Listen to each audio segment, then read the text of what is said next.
অভিনয় তো একটা শিল্প, এটাকে একটা চর্চার মধ্যে রাখতে হয়। মানি না এনিথিং, জাস্ট অ্যাক্টিং ইটসেলফ, এটা আমার কাছে আমার লাইফের ফার্স্ট প্রায়োরিটি। নাটক আমার না করার সাথে সিনেমা করার মানে এটার কোনো সম্পর্ক নেই। তখন 2 দিনে নাটক হতো, প্রপার স্ক্রিপ্ট থাকতো না, ভালো গল্প পাচ্ছিলাম না। ওটার পিছনে একটা মজার গল্প আছে, আমি করতে চাইনি অনেস্টলি।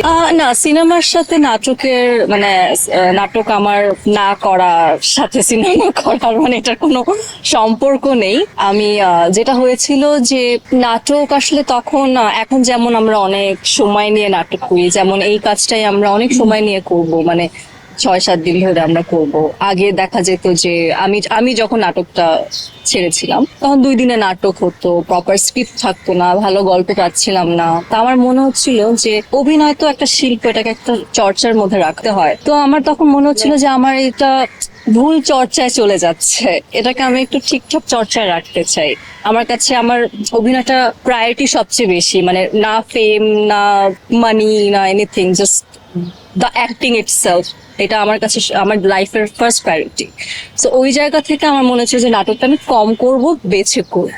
এবং তারপরে যেটা হয়েছে যে ব্যাক টু ব্যাক সিনেমার শুটিং, এবং সিনেমাতে অনেক সময় দিতে হয়, আপনারা সবাই জানেন। তো আর হয়ে ওঠেনি আমার নাটক করা। এবং তারপরে দেখা গেছে আবার মাঝখানে প্যান্ডেমিক ছিল, তারপর আমি ওটিটি করেছি ব্যাক টু ব্যাক, অনেকগুলো সিরিজ করেছি। তো নাটকটা করে ওঠা হয়নি। এবং নাটকে ফিরে আসার যে আমার ইচ্ছা ছিল বা প্ল্যানিং ছিল এরকমও না, কিন্তু যখন আসলে আমি যখন দেখলাম যে না, ভালো ভালো কাজ হচ্ছে, সময় নিয়ে কাজ হচ্ছে, ভালো গল্প হচ্ছে, অভিনেতাদেরকে অ্যাক্টরদেরকে সময় দেওয়া হচ্ছে তাদের পারফরমেন্সটাকে প্রেপ করার জন্য, তো হোমওয়ার্কের জন্য, তো তখন মনে হচ্ছে না, ঠিক আছে এখন করা যায়।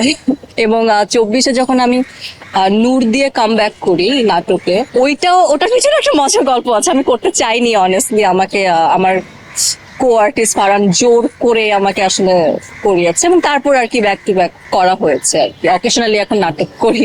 স্যান্ডেলিনা সো, রূপচর্চায় আভিজাত্য।